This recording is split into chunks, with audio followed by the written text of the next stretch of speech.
この番組はご覧のスポンサーの提供でお送りします。Monarch, your secrets are safe with us. Safer with us. You can't trust your secrets. Tell us and we'll take care of everything else. Beyond logic lies truth. Monarch. Also, by patreon.com/evacstation. Your secrets aren't safe with you, and neither is your money. Why don't you just let us hold on to that for you? We can invest in a new podcast, improving old shows, and maybe even paying off our debt to a vague but menacing government agency. Just a thought. Again, patreon.com/evacstation. And somebody please help us.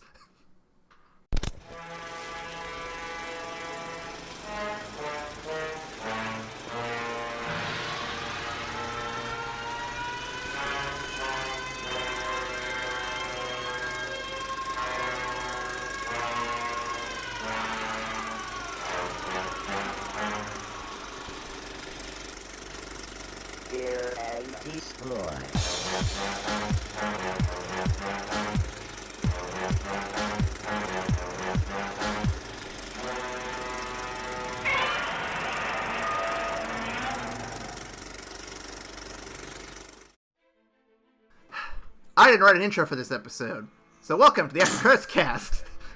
My name is Aaron J. Waseska, and I'm joined by Ryan Metters. I'm still here, I'm just dying.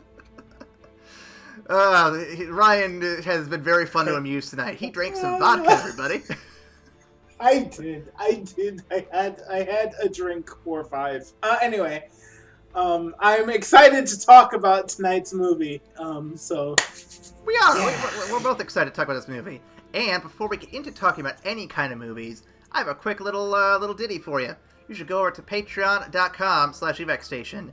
For only a few bucks a month, you can support our show, as we said in the top. You can go over there right now, link down below, and we might even be able to get you some bonus episodes and some shit.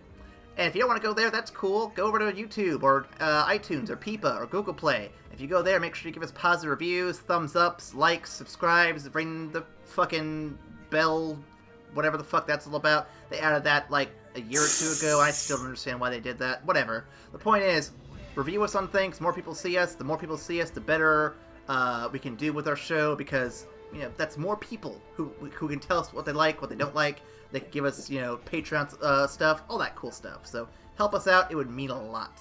And of course, if you want to reach us out directly, we are on Facebook, Tumblr, Twitter. All the links are down below. And we have a fun little email. Ryan, what is this week's email? This week's email is bureaucracyversusmonsters@gmail.com. Sorry, excuse me.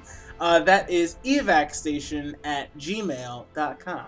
Yeah, that's fair. That's fair. Damn bureaucracy. That's why I voted Rick Sanchez. Hey, bureaucracy actually worked against this monster. Yeah, but what's it done for me lately? Have you been eaten by a monster yet, Aaron? Well, you're welcome. No, Ryan, I haven't, but, I mean, that's the same argument I can make about this rock keeping tigers away. Hey, it's damn good rock. You should keep it close. I mean, I don't see any tigers around here, do you? I don't. Lisa, I'd like to buy your rock.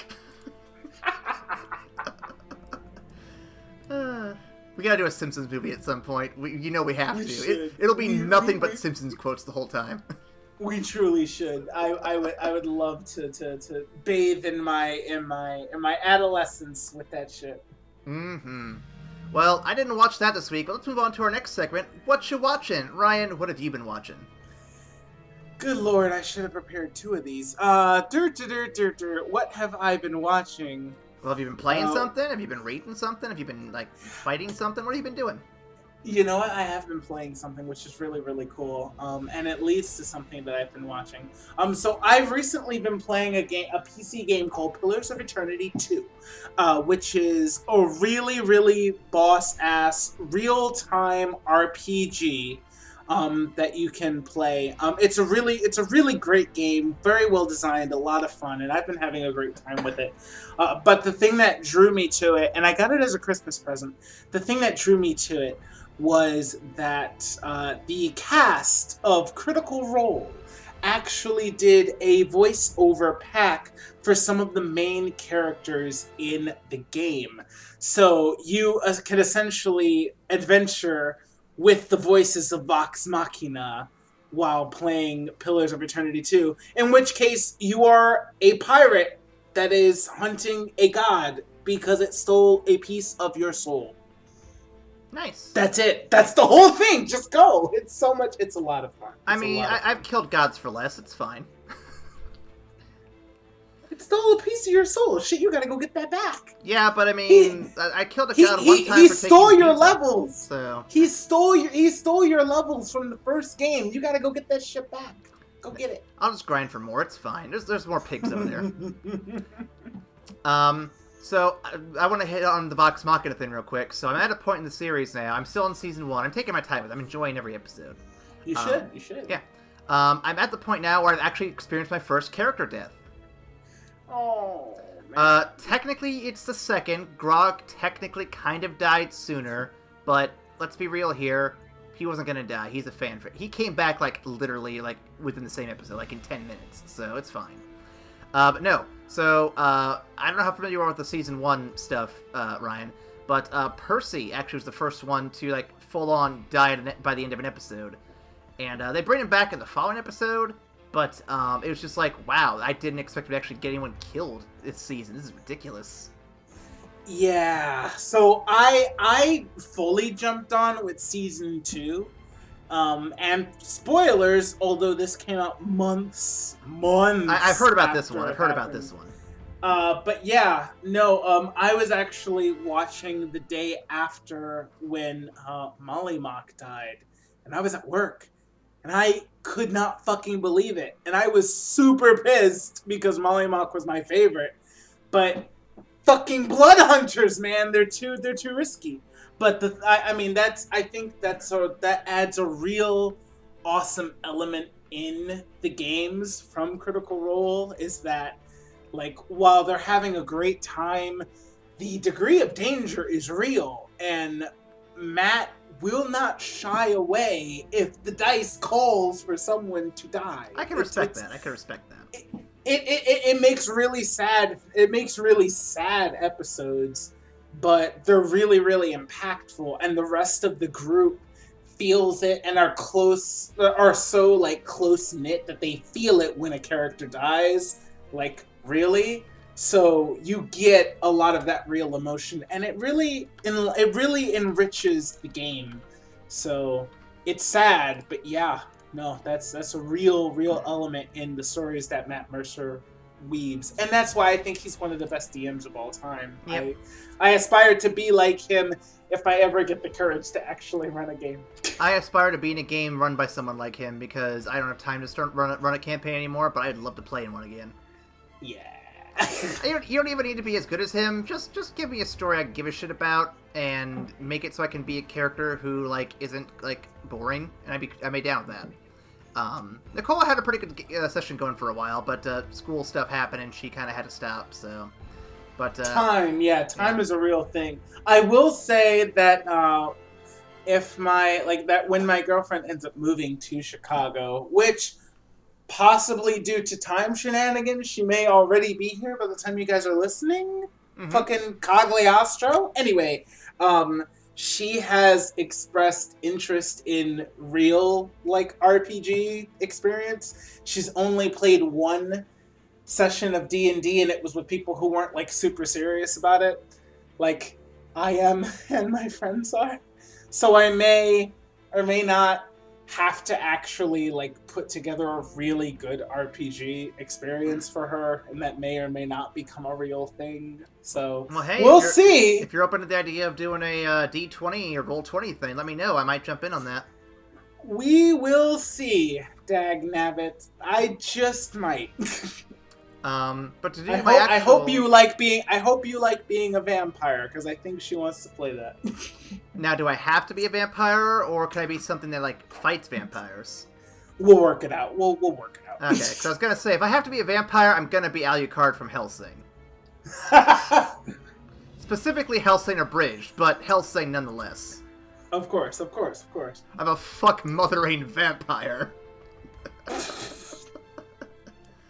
Anyway, my actual what you watching this weekend, and we're going a little long here because we got a little sidetracked, but hey, D&D, it happens. I watched in a single day, and I am fucking ashamed of myself, all of Season 2 of Dragon Prince.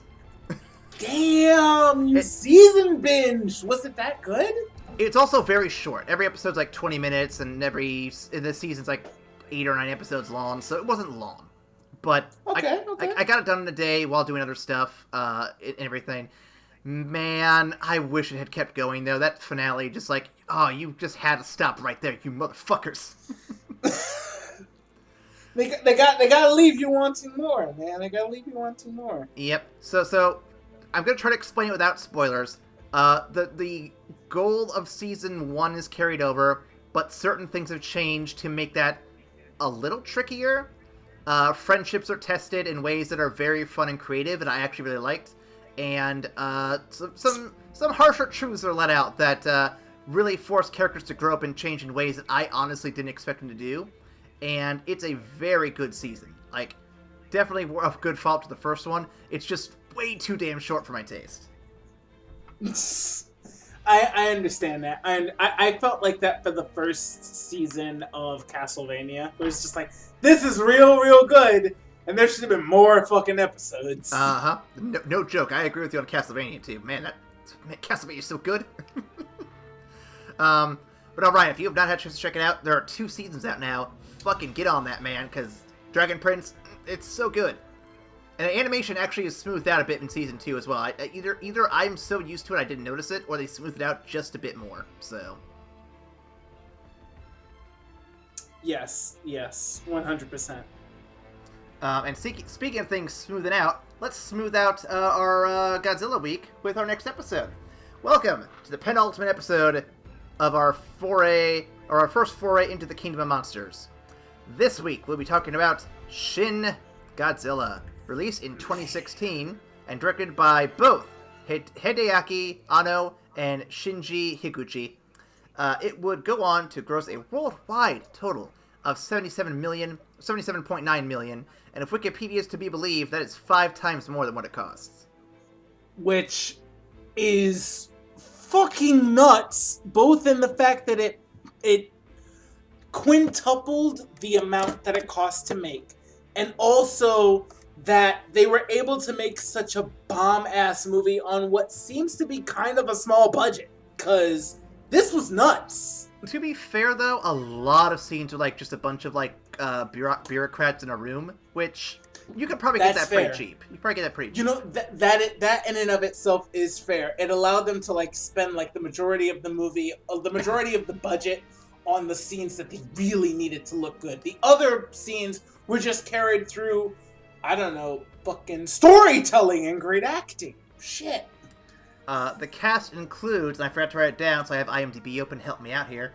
And I'm going to pick up some names here. I've got Pierre Taki, I've got Jun Kunimura, I've got Makiko Ichikawa, I've got Kengo Kora, I've got Akira Emeto, I've got Ren Osugi, I've got Satomi Ishihara, I've got Yutaka Take Nuichi. That's a harder one to say, apparently. And then our star of the show is Hiroki Hasegawa. Thank you, IMDb. Right. Didn't let me down there. The awards, and this movie actually did win a few awards, a good fair share, and I think they're well deserved. Best visual effects from the Asian Film Awards, best art direction, sound, editing, lighting, director, cinematography, and film from the awards of the Japanese Academy. Best Film from the Blue Ribbon Awards, Best Screenplay from the Cinema Junpo Awards, and Best Film Supporting Actress and Art Direction from the Mainichi Film Concours. Man, there's a lot of good awards here, and I haven't seen some of these since our Ghibli season. Ryan. I know, Jesus. Ryan, you got some fun facts for me? Man, we actually have a couple of them. So, first and foremost, producer Akihiro Yamauchi, yes, stated that the title Shin Godzilla was chosen for the film due to the variety of meanings of the syllable that the syllable Shin could convey, such as new, or true, or God. So there were many ways that the title could have been taken, and of course that's how a lot of Godzilla films are also taken. So I think they're getting subtle with their naming. I really like it. Next is that at one point in the film, all of the TVs in an electronics store are showing live footage of Godzilla's destruction of Tokyo, except for one, which is playing the anime Ochibi-san, created by Moyoko Anno, who is director Hideaki Anno's wife. This is also a reference to the fact that one of Tokyo's 6 broadcast TV stations is notoriously reluctant to air breaking news. That's a deep cut reference, and I really like that it's actually in there. I appreciate it quite a bit. I appreciate that too. I had no idea of it, but I appreciate that they threw such a deep shout out to people. Now, next up, this film's Godzilla stands at 118.5 meters tall. That's 389 feet, surpassing Legendary Pictures' Godzilla in 2014, which stood at 355 feet tall, or 108 meters tall, thus making it the largest version of Godzilla to appear on film. That's pretty cool. And that's really fucking cool. Now, next off, this is the first Japanese-made Godzilla film since Godzilla in 1985, which ironically aired in 1984, where Godzilla does not fight another monster and is the main antagonist of the film, which I think also adds a really, really cool spin to the movie, and we'll get into that later. But last but not least, this is, of course, the first Toho-produced Godzilla film in 12 years since Godzilla Final Wars. And if you want to hear our thoughts on that one, go check out that podcast from last week. That was last week, and I am still drunk, so let's go, guys. Some initial thoughts to get out of the way real quick. I thought this movie was a bit of a slow burn with all the government shenanigans, and I like saying the word shenanigans, so I'm throwing it in there. But when the Godzilla stuff finally happens, it is some of the best Godzilla stuff I have ever seen. Without question. Yeah, it's pretty boss. I love this. I 100% love this film. While I do agree that it was slow building, I didn't mind it at all, because I feel like this movie honestly gets to like a level of like real deep old school sci-fi where it gives you an exaggerated premise, and instead of focusing on the premise, it shows how humanity reacts in regards to said premise. So it's more of an examination of the human condition than the monster of the week. So it really did good in like delving into human nature, the heart of Japanese bureaucracy and like government life, the united kind of structure around Japan's nation in relation to the rest of the nations around the world, particularly the U.S. government. And then on top of that, it had some boss-ass Godzilla action.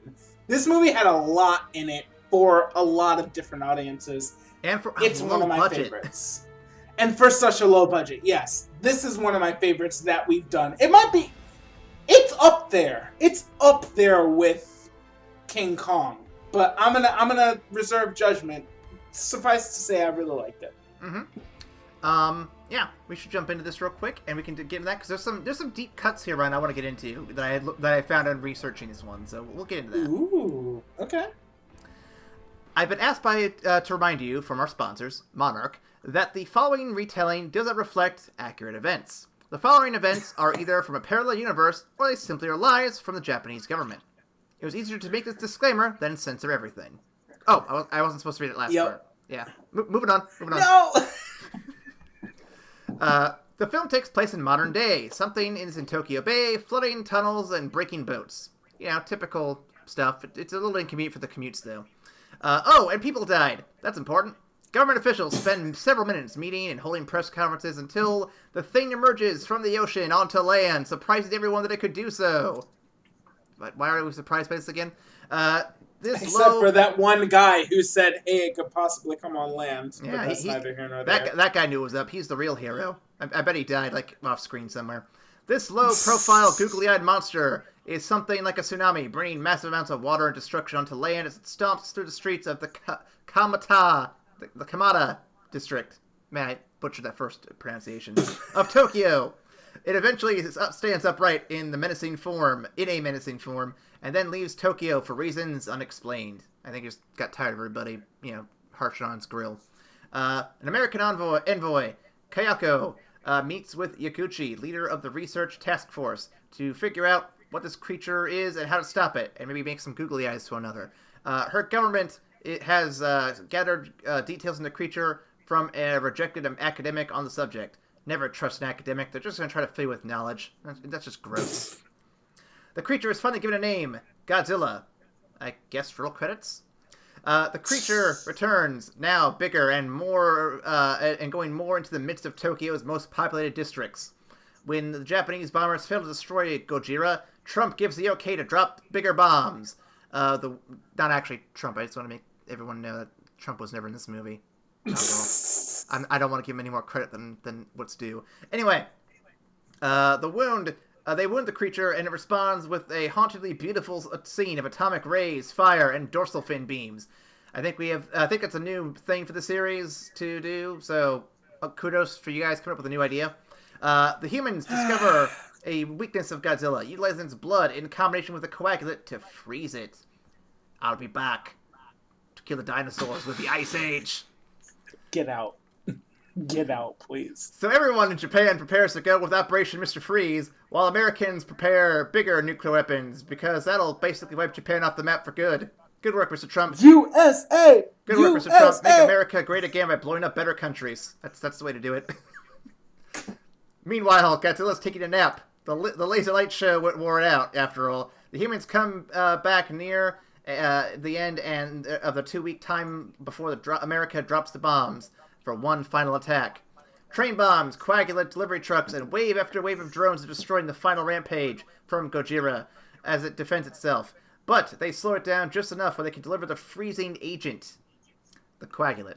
Not an agent who freezes things. That'd be weird. All seems lost until the monster actually freezes like a statue. Now Japanese efforts can focus on rebuilding, and Trump can go back to saving that bomb for someone else, like Canada, or maybe Russia. Lots of talk about Russia lately. As we get to the ending sequences of the humans, the film cuts to Godzilla before the credits, panning over his tail, as weird creatures look to have been emerging from the tail at the time of the freezing. But I guess we'll never know what they were. Or will we? The credits roll and the end of the movie. God, that fucking tail. Yo, what? So, I don't know if I wrote it down in a later question, Ryan, so I'm going to just ask it now. What do you think those fucking weird mutant monsters were? They look like they were baby Zillas almost. So they do look like they were baby Zillas, and it's been hinted at that it's possible that Godzilla just reproduces asexually, and that's how he would do it. But I have read a couple of other takes on it that are actually really, really, really interesting. So throughout the course of the film, Godzilla constantly evolves to deal with the threat of that humans constantly like provide to it, right? It keeps evolving to answer each thing that they bring up to it with the fucking dorsal fins, which were bullshit but awesome and just terrifying. So that was boss. But the last one, they actually like, there are a couple people online that posit that since they essentially beat Godzilla through the power of teamwork, and it was a group of people working in conjunction, like in unison. Yes, unison. Thank you. And a bunch of people working in unison in a committee to beat it. They were arguing that Godzilla's next evolution would be to develop a team to fight against the humans. So that there are hints that there are ideas that was actually his next evolution, where he would essentially summon a group of like smaller creatures to actually work in unison with him to overcome his enemies. Godzilla, did you just summon a bunch of monsters in one turn? Yeah. So? He did, man! He's fucking hacks, man! They had to freeze that dude. Is that against the rules? Screw the rules. I'm Godzilla. He is Godzilla. He has fucking dorsal fins that throw lasers. Man, like, just... So, can we just focus on that moment for, like, 1 hot minute? Oh my god. So, that whole scene, and anyone who's watched the movie, and I hope you guys are watching these movies with us, because some of these are a real treat. So, there's this scene where Godzilla's being bombed on all sides. He fires his laser. At first, it's a fire breath, and then it, like, condenses down into a singular. It looks really cool. It cuts some buildings down, it blows up some shit. It's really neat. Then cue in some more bombs from above, and that's when all of a sudden he has a fucking disco show going on with laser beams out of his back. And I'm like, oh fuck. He is literally just a fucking, like, rave machine, like, on, like, death mode right here. And it's just, it's the most beautiful looking use of CGI I've seen in quite a while.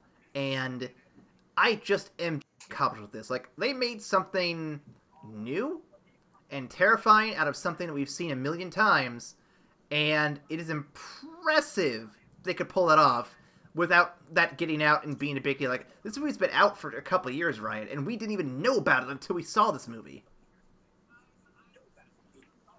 I'm super glad they managed to keep it under wraps. I mean, it was so good, and like a lot of the impact of that scene comes from the shock of it, because so with the humans in this movie, they're seeing Godzilla for the first time. So everything that this thing does is new to it. So when it shows up and it gets on land, the humans are like, "Oh shit!" But the audience is like, "Well, yeah, it's fucking Godzilla." Stands up on 2 legs. The humans are like, "Oh shit!" The audience are like, "Yeah, it's fucking Godzilla." He shows up big as hell, and he's like fucking bulletproof. You can't even hit him with bombs and shit. The humans are like, "Oh shit!" The audience is like, "Dude, it's Godzilla. What the fuck?" Same thing with the atomic breath. But the dorsal lasers are the first time that the audience is really fucking caught off guard, and they're in the same boat as the humans, where it's just like, what the fuck do we do with this thing?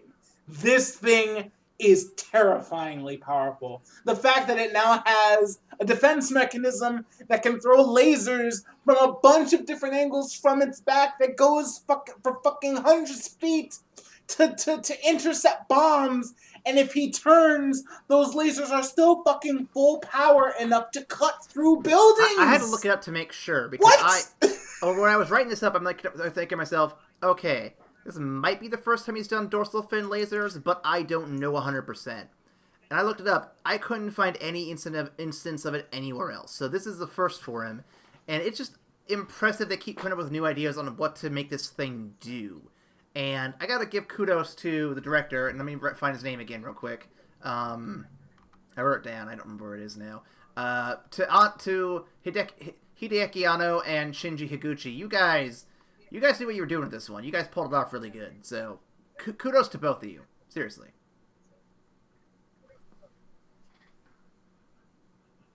Yes, 100%. I love it. I think it was... I think there's something for twists in movies, and this was a huge fucking twist. Like, it doesn't, like, redefine the movie in any way, but it's just one moment where literally the audience and the protagonist are in the exact same seat, and they're like, what the fuck do we even do with this? It really does wonders for your immersion, because you're sitting there, like, seriously, how the fuck do we stop this thing? This thing is unkillable. So hear me out. The Legend of Zelda series is more or less the same game every time. Yes, there's differences between them, sure, but each game attempts to recreate the same formula. It has the same items, same bosses, same final boss, same basic premise of, hey, go get the Triforce, save the princess, yada yada yada. So you're getting the same thing every time, and yes, it's fun. Yes, it's comfortable, and yes, it's a good time. But for the fan who's been there forever, they'll eventually get to the point where it's like, I've done this a million times. I want something different. Enter Breath of the Wild, which shakes things up in so many different ways, while not really doing anything super drastically, like, out of character. And I think this is kind of similar to that. It takes the established, like, formula of Godzilla. We've seen Godzilla do all this stuff before, like you said. The audience has seen him come out of the ground. They've seen him stand upright. They've seen him bulletproof. They've seen him do all this stuff. And then they add this little bit. Like, they added open world, this truly open world format for Zelda. They add one little power that completely destroys any hopes of defeating Godzilla in the conventional methods. And that shakes things up for new and old people alike. I think it's a good comparison because it just revitalizes something that's been around for, in this case, 50 years for everybody in a way that no one expected. And it's a great thing. It's awesome because nothing is more nothing to me seems very unsatisfying like coming back to a franchise after a few years and seeing that they really haven't changed at all. So when you come back and you've seen that they've done something new to keep you invested, that just like, okay, it's a good selling point. I'm back. Let's see what else you can do. It does, yeah. No, I 100% agree. You know, like just like small things that are unexpected can absolutely revitalize the life in an old standing series. Now, I think the thing that this movie also does really, really well, aside from the dorsal fins, which we all agree is fucking amazing, is the primary focus of the movie is not on Godzilla per se, but it's on humanity reacting to Godzilla. And that's that's honestly, when I mentioned earlier that like it harkens back to old school sci-fi, like deep sci-fi. That's really what like some of the greatest science fiction work does. It introduces a premise and says, there's the premise, it's fucking ridiculous. Here is how society reacts to said premise. And from that reaction, you learn something about humanity. And so we get to see how even in the face of like this crazy ass thing, like the Japanese still have their bureaucracy. They're still dealing with like trying to go through all this red tape. There's still a group of really impassioned really impassioned outsiders that want to do the best for everybody. They all band together and they try and figure this shit out. Meanwhile, the whole country, like as a nation, has to navigate international waters and how it's still beholden to the United States of America. And it introduces so many really cool things that had nothing really to do with Godzilla, but it like in and of itself made it a great movie to kind of study Japanese culture and the Japanese like Japan's stake or like status on the national stage. So I really enjoyed that on top of fucking bomb-ass dorsal fins. So it's been 10 years since the last. It's been over 10 years since the last Toho project. Does this feel like a pretty solid comeback? Yes. Oh my god, 100%. Like we've just been raving about this for the past 10 minutes. Yes, it's a very solid comeback. I feel like it's great because it simultaneously pays homage to where it came from with like the very simple setup of the movie, but it also does something completely new and different with it. And I think that's really the best way you can kind of kickstart an old franchise. You pay tribute to where you came from, and then you do something new and really well done. And I'm not trying to. I want to reiterate. I'm going to reiterate. I think that Ghostbusters was funny at times, but it overall was a little bit of a letdown. Okay. Yes. I can agree. Were there any characters that stood out to you other than Yaguchi and Kyocho? I'm trying to think of any of them, but I don't know. I guess maybe the president or the guy in charge of everything. He kind of had a few moments, but I don't know. Honestly, I loved all of the individual personalities in the kind of the lone wolf squad that he formed to really come up with the answer of the coagulant.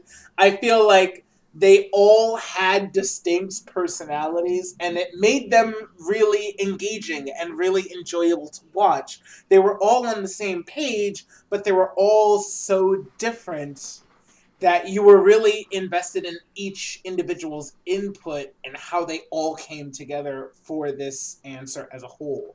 It also really speaks to the fact of like the the diversity inherent in human nature, and yet they all like all these drastically different people come together for one common goal to really save their country, like on like the same page of like nationalism and pride and just wanting to save as many people as they can. So yeah, I would say the whole cast of loners that he pulled together to come up with the answer Fair to enough, Godzilla. fair enough. That was my favorite. Okay. So I think we talked about this a little bit, but I just want to make sure we're clarified on the answer here. So we see Godzilla grow and morph throughout the film. He kind of evolves, so to speak. And I think we both agree that this is...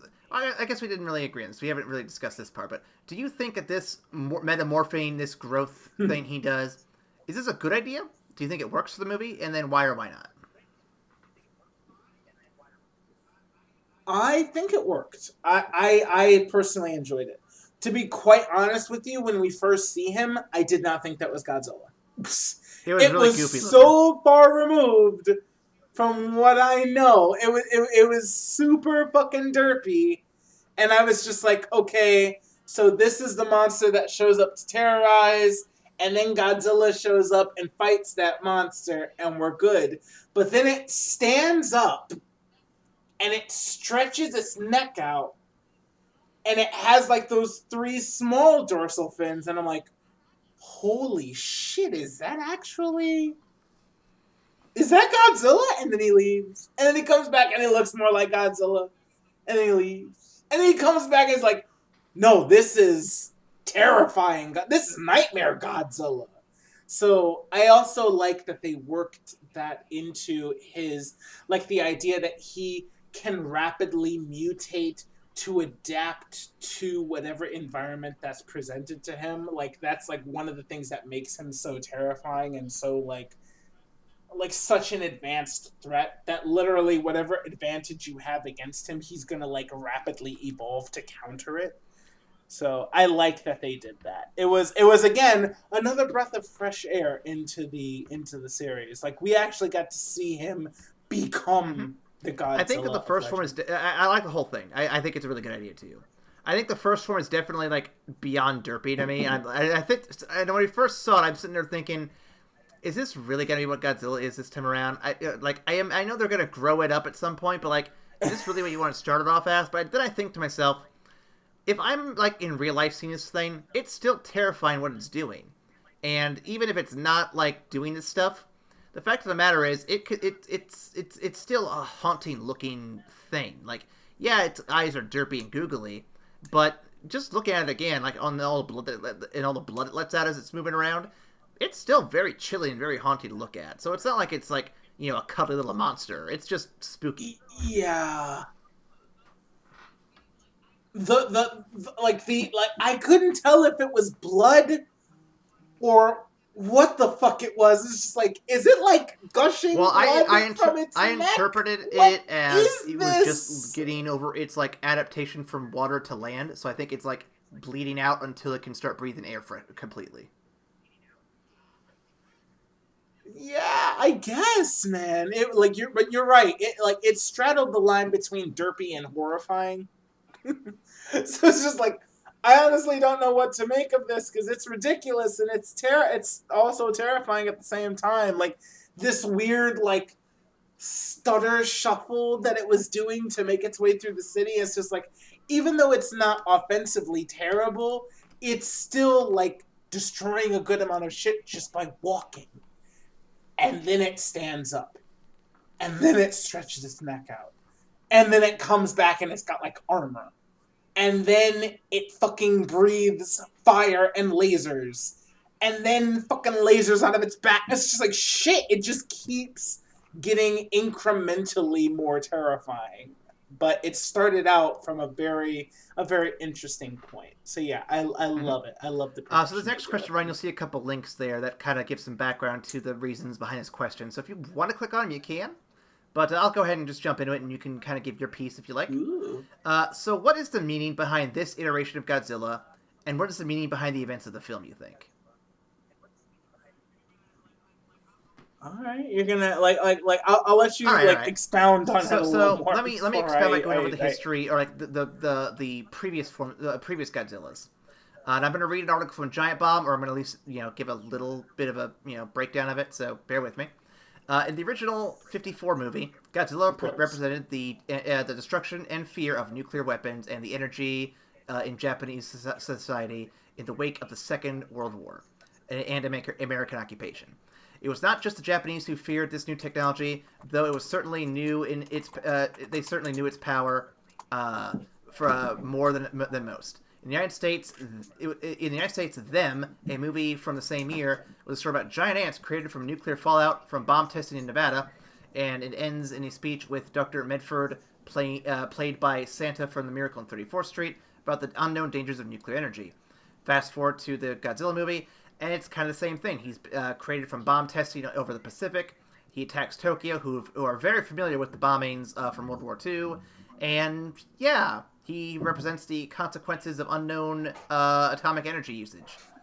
Fast forward to 2014, and the meaning for Godzilla kind of changes for the Legendary Pictures Godzilla. According to the article here, they say that the King of the Monsters is referred to as being a being able to bring balance. He fights the giant insects that are awoken from strip mining in the middle of a tropical forest. A large portion of the earlier film takes place in a destroyed nuclear power plant, an obvious nod to Fukushima nuclear disaster. There is an overall theme of environmental degradation and the consequences of that, with Godzilla being forced to bring balance, just like hurricanes and floods kind of bring balance, or tries to at least. So in the first film, Godzilla is more of a destructive force, being the consequences of atomic reusage. And the newer film, it's kind of a force of nature, bringing balance to human destructions. Kind of in a similar vein, but in a different kind of vein. You know what I mean? So with that in mind, how do you think this Godzilla plays into those two, then? Yeah, I think it definitely speaks more towards... I feel like... Okay, so I feel like Godzilla in Shin Godzilla really pushes home the it really acts as kind of a mirror to like the human condition and like the status of humanity, at least from Japan's standpoint, rather than like focusing, like having the focus on Godzilla as this is the answer to man's folly and like how it will balance the world. Instead, Godzilla shows up and the focus is instead on humanity, and it shows a group of people who like represent kind of the old guard and like how they're a little slower to deal with the new shit, and the younger generation who wants to like kind of take it head on. While also really focusing on the nationalistic pride, the Japan's status, like Japan's like state on the national stage and things like that. So I think Shin Godzilla works as more of a foil to humanity as opposed to being the primary focus in the Legendary Pictures version. And I think Shin Godzilla acts as a more interesting role than Legendary Pictures version, because Legendary Pictures version is really cool to watch because you get to watch these awesome ass CGI monsters do something, but I feel like Shin Godzilla actually has a message about humanity inherent in it. That's fair. I can appreciate that. So the other article I pulled up was an article from Inverse, and I think Ryan maybe read a little of that already. But I know in the article, it also mentions the Japanese military, and how throughout the Godzilla history, like all the other films, the Japanese military is kind of shown to be for lack of a better word, inept at dealing with Godzilla. And the new film kind of is attempting to redirect and refocus that. Not so much that they're inept, but that, you know, they're dealing with this overwhelming force. So it's still difficult, but they're good. They're still capable of what they're doing. And they come together at the end and still do it. Right. So I guess the question I want to follow that up with is, considering the points above we just made, how does the reflection and representation of the Japanese military compare to how films in America showcase our American military forces? I mean, I think it's similar to how the how American military is showcased, but I think Shin Godzilla actually navigates a trickier tightrope, so to speak, because with Japan's demilitarization and all of these treaties that it has to kind of navigate around after World War II. I feel like this movie does a really good job of showcasing like how hard they're trying and how actually professional they are, while also saying that even the combined military might of humanity doesn't stand a chance against Godzilla. Because when you look at the military strike against Godzilla that they actually make, it's executed to like a fucking T. It's actually really impressive to see like the battle plan actually pull out, and it's executed perfectly. There are no fuck ups. There are no like random soldiers firing or being out of position. Like, you actually have them executing a really complicated military strategy against Godzilla. So they do a good job of showcasing just how good their military forces are, and yet it still is ineffective. As opposed to like Legendary Pictures, they have to have the military show up. They have to have it hit it with a bunch of really powerful artillery, because that's what America's got going for it. We spend fucking more than the next 26 countries on military funding, 25 of whom are allies, but that's not. Wait, which one's not the ally? I'm trying to think which one that would be. Is that North Korea? Or are we an ally with them now? How's that even work anymore? Maybe, sure. I don't is Russia on that? Anyway, sorry. So we have in the American version of Godzilla, we can showcase the military trying to hit it with a really big stick, because that's what we've got going for it. But the focus isn't on making the military look good, because we don't have to do that with this movie in our society. We already know the military looks good, or the military is already on a high enough pedestal in our society that we don't have to go the extra mile to make it look good against fucking Godzilla. We're just going to showcase it, trying to do some shit, and it doesn't work. But in Shin Godzilla, there's a lot of effort to make their military look good, which I definitely think it succeeds in doing. And they also maintain, I want to say, the integrity of how fucking terrifying Godzilla is. Even with this amazing military force and really skilled military strategy, it was so disheartening the first time that they get their coagulate trucks up there. I'm like, oh man, they got him. And he gets up and he starts just destroying them all. I'm like, oh man, they're not gonna stop him, are they? It was such a great scene still. Oh man, It was. Yeah, the first time they get up there and he just gets up and breathes and just wipes out the whole crew. It's just like, fuck, man, seriously? And they're like, all right, roll out the next fleet. And oh, thank God. Okay, they planned. They really came together at the end there. I was impressed with what all they had going for it. So they really did. Can we talk about that ending sequence? Because that plan was amazing. First of all, the idea of using the surrounding buildings and collapsing them on top of Godzilla with key demolitions charges that were set, fucking brilliant. I'm going to hit Godzilla with buildings. We can't hit him with bombs because apparently he just sees them coming, but he's not going to be able to disintegrate an entire fucking building falling on him. So they used the environment to their advantage, which was awesome. Knocked him down, had the crews in place to throw like coagulant into him, and had multiple deployments of them set up so that they could do the battle in phases. Like the amount of military planning that not only went into the military portion of it, but also the scientific portion of it showed how much everybody was invested in this. Because at the end, in the third act, it wasn't just like factions of Japan trying to race and see who could actually beat Godzilla. It was all of Japan coming together to defeat Godzilla, because if they didn't, the US was going to nuke them again. And that's insane. But it's such a heavy stake to put onto the third act.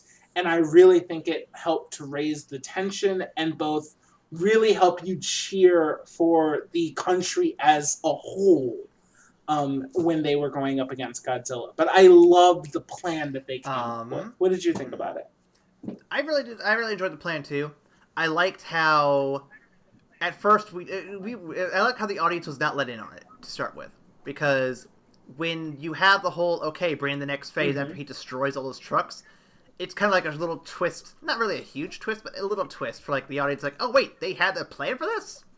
And just seeing all the drones go in and seeing all of them get blown up wave after wave after wave, it's just such an interesting way to do things, because I feel like, again, in American production, I feel like the American military would have had like one real shot at it, and they would have either gotten it like with like overwhelming force by luck, or they would have failed miserably, and then some other bullshit would have happened afterward to save the day without their involvement at all. So seeing a level of perseverance and a level of just like, we can't give up attitude with these guys, and they kept going and going, that was really good. I just liked how they kept it up. Like, there's a spirit here of Japan's nationality, I think we brought up a couple times, that just really comes from this film, and I really appreciate how they managed to pull it all together. Yeah, 100%, I agree. I'm going to skip a question here because we're running a little long. I'm going to jump into this last one here. Do you think this film will be the beginning of a new era of Godzilla films from Toho, or do you think this film will be a one-off experience? And do you even want more films in the Shin Godzilla timeline? I would love a sequel. I mean, the fact that they ended with that shot on the tail as Godzilla was giving birth to creatures, fucking, I don't know. I think that was a pretty clear cut hook to hang a sequel on to. But I think it also showcases like the drastically new direction that Toho would want to take it if they decide to go with sequels. Because like, once you have a Godzilla movie, of course the next thought is, okay, well, we bring Godzilla back and another monster attacks and then we have them fight, right? But it feels like it's completely ignoring that line of thinking and saying, okay, Godzilla's gonna come back with a vengeance, and you know this dude evolves like on a fucking dime, so he's gonna come back and be like stupidly powerful to deal with. And he's already like coming up with like small Godzillas. I feel like the level of intelligence and wit that's brought to Shin Godzilla, I would trust them with the sequel. If they decide to make more of it, I would 100% be in for it, because what they brought to the table with Shin Godzilla was so new and so fresh. I would love to see where that train of thought continues, like leads up I would say, if you're gonna make a sequel to Godzilla, here's what you do: you get 100 different monsters, you drop them all in the city, and you have them fight as the city shrinks in size, and the last monster standing gets a chicken dinner. Oh, wait. Winner, chicken dinner. No, I think a sequel for this would be really good. I want to see what those monsters could be, the little tail monsters. I want to see if Godzilla can thaw itself out, evolving for its new circumstances. I want to see if they desire to put another monster in, and if they do, what do they possibly put in? Do you put in a different Godzilla? Do you put in a different, like, kaiju in general? Do you bring back Mothra and see how they could fit that into this weird, new, darker spin on the franchise? So there's a lot of things you could do, but you gotta keep it within the same tone, or you're gonna, like, miss the point of Shin Godzilla completely. So I'm open to more ideas and more stuff from the Shin Godzilla timeline, the Shin era, if you might say. But if this is a one-off experience, I would not be opposed either. I also think we need more one-off experiences in films in general, and if that's what this ends up being, I won't be upset, but I would like to see more of this if they have the drive to do so. Me too. Yeah, no, I think there's a lot to be said for just letting something exist on its own, and this is a movie that it can have a sequel, but it doesn't need a sequel. You know, it's not like obviously fucking of course there's gonna be a sequel. You know, like they left the door open for it. Again, they navigated a fucking tightrope here. They left the door open for a sequel, but they didn't beg for a sequel to happen. Because we already know from the ending minutes of the movie that Japan has an agreement with the United Nations that the moment Godzilla becomes active, they get to launch a nuke at Japan. I don't know if you caught that, but like literally the moment that Godzilla goes active again, the United Nations are going to throw a nuke at it because I got my hand on a huge button over here. As soon as Godzilla wakes up, I'm going to launch a nuke at him. I let North Korea do it, but they're not ready yet. God, I'm mad at how eerily on point that Trump conversation was. I'm mad at you for that. I didn't plan on it being that good. Why? Fuck. Anyway. Yeah. So I was saying, it doesn't beg for a sequel, but it can. I would not be mad if they left it as a standalone because it by itself is a ridiculously strong story, and I think it says a lot. But if they do decide to make a sequel, I'd be really interested to see exactly where they go with it. Because you could play with the idea of introducing more monsters, and then Godzilla opens up and actually fucking fights the monster, and Japan is begging the UN not to fucking nuke them because Godzilla is actually going to take care of the problem for them. It would be interesting. It would be interesting to see exactly what happens with this established Japan dealing with the reality of multiple monsters as opposed to only Godzilla. Yeah. And if you all have thoughts on the Shin Godzilla future, please let us know in the comments below.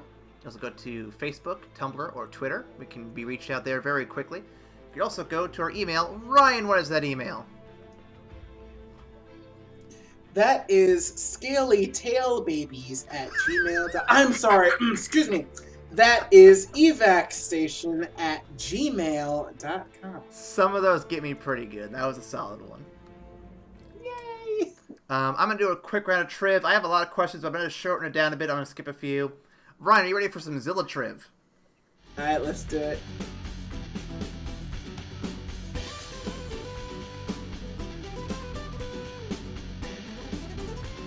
Excluding Shin Godzilla and 1998's American Godzilla, what are the 4 eras of Godzilla? And a bonus point for each one if you can get the years those eras ran.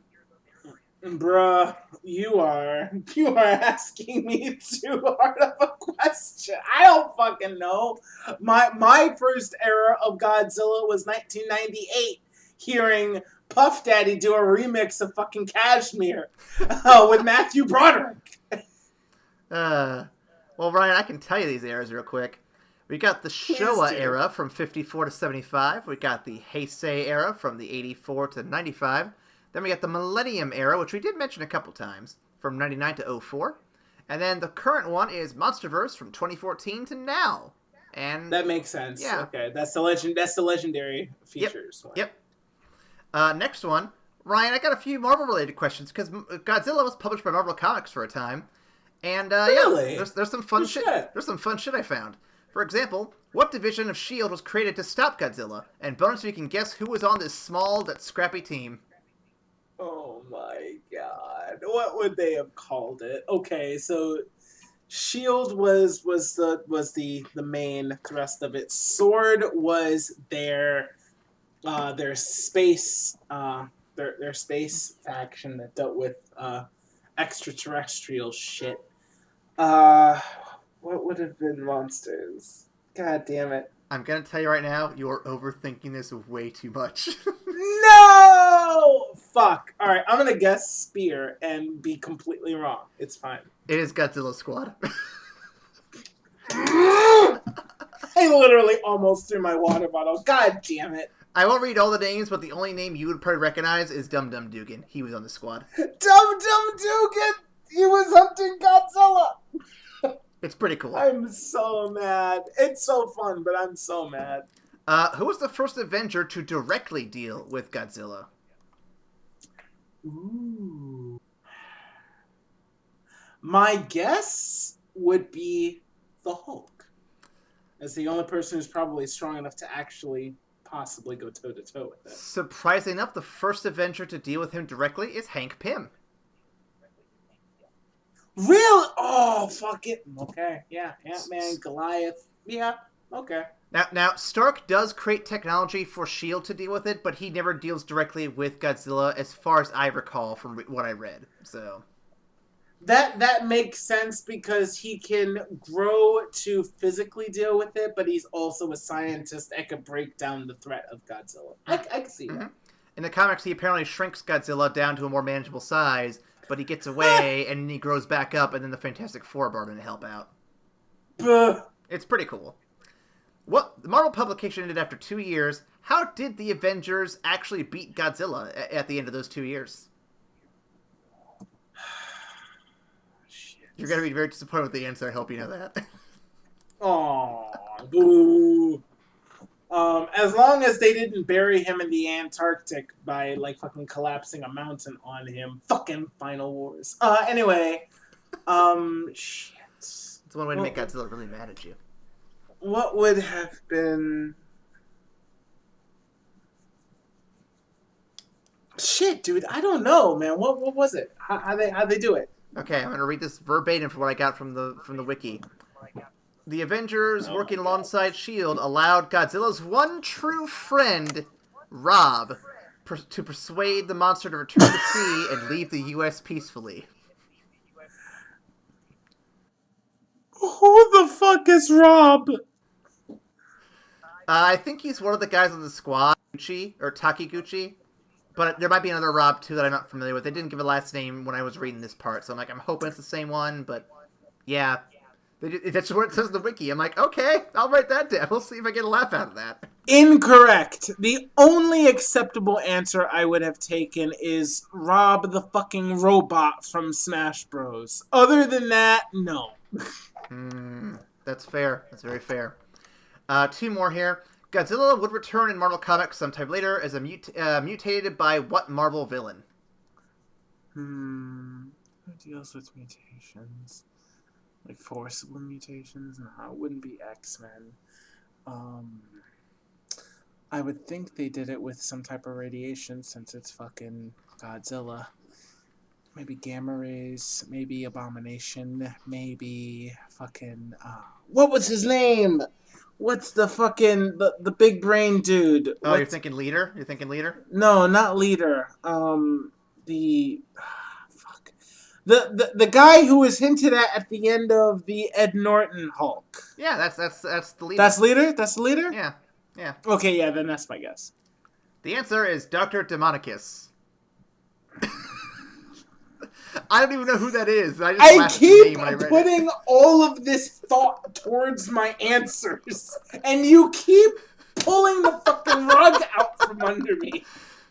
I want you to know, Ryan, I had a pretty miserable day earlier today. This is making up for it so hard. You're fucking welcome, sir. Last question, because it's going to deal with the death of Marvel's Godzilla. Due to what is likely legal reasons, the most recent appearance of Godzilla was actually an entity named Leviathan from the Earth 616 storyline, but apparently it's the same character. This iteration was very short-lived, and he was killed by what X-Men character?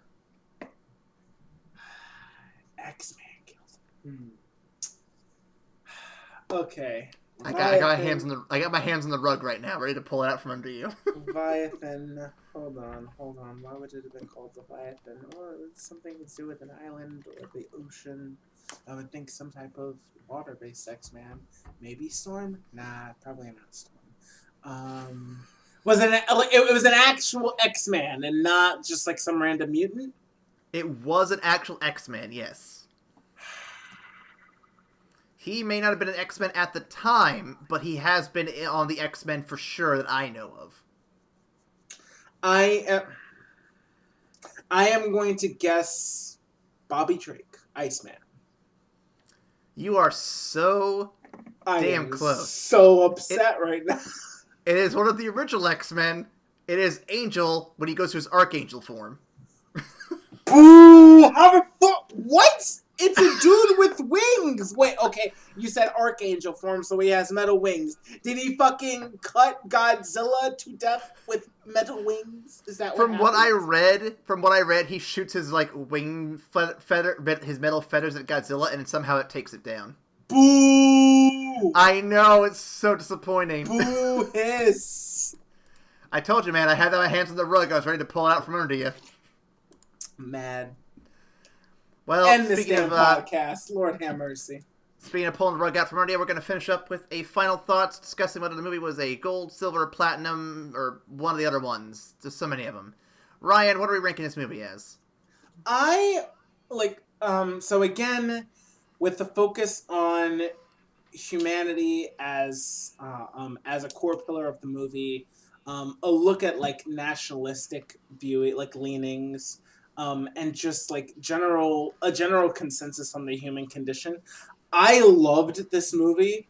On top of the deep things that it gets into, like from a nationalistic standpoint, it also had the most terrifying rendition of Godzilla that I've ever seen. We didn't even talk about the fact that he could fire a laser from his fucking tail, but that's neither. Cool that was ridiculous and so upsetting, but so really cool. I'm giving this a gold because I 100% enjoyed this. I was all in on it from the beginning of the movie, and I didn't look back. So yeah, I give it a gold, honestly. I will say, going into this, I was hesitant to give it a gold because while I do appreciate a lot of the movie, I do think that the bureaucratic stuff goes on a little long. Not that I'm upset by it, just that for me, I'm coming to see a Godzilla movie. I want to see Godzilla do some stuff. I don't want to see a bunch of old fucks in a room saying, "Hey, we gotta hold another conference and tell these old fucks, hey, we got a monster out here." They know that there's a monster. We gotta tell them anyway. We gotta tell them it's a monster. So that didn't do it for me. But I will say that when you kind of take that out and focus on the context of what these characters are doing, what they represent, this new generation of kids coming up to kind of take the reins and really handle this problem that the older guys can't. And when you see Godzilla's like transformations and the fucking atomic breath scene, there's a lot of stuff to love here. So I'm going to give this a gold, maybe a low gold, high silver, but I think I'm leaning more gold overall. Excellent. You chose wisely. Well, we're running a little long, so I'm going to be very quick. Next week, Kingdom of the Monsters is out, and we're going to be talking about it. Actually, by the time this airs, you will probably have already seen it, but we're going to cover it next week. And then after that, it is X-Men all the way, baby. Yes, sir. Yes, sir. Why do you think I went for the fucking Marvel connections at the end of this one? It's a transition right there. Archangel. We're going to go to X-Men. It's going to be great stuff. I see you. Granted, we're not going to see Archangel for 2 or 3 movies. So we're not going to see Archangel, period, motherfucker. Wait, is he not in Last Stand? Angel is. Oh, right. Sorry, I forgot. It's just Angel for a while. Don't worry, we'll get Apocalypse at some point. It'll be fine. Bruh. It'll be fine. It's all right. You guys get to hear me defend the cinematic version of Phoenix. It'll be a blast. Oh, Ryan, you'll get to do that twice. Yay! Oh, man. I gotta, like, eat my Wheaties and, like, fucking get my energy up, man. It's gonna be a lot to defend. All right. Well, with that in mind, thank you for listening, everybody. We do appreciate it. Again, Facebook, Twitter, Tumblr, evacstation@gmail.com, and all the platforms for all the podcasts. Rate, review, subscribe, all that cool stuff, and patreon.com. I don't think I missed anything, so I'm going to hurry up and say we'll see you after the credits. Bye, guys.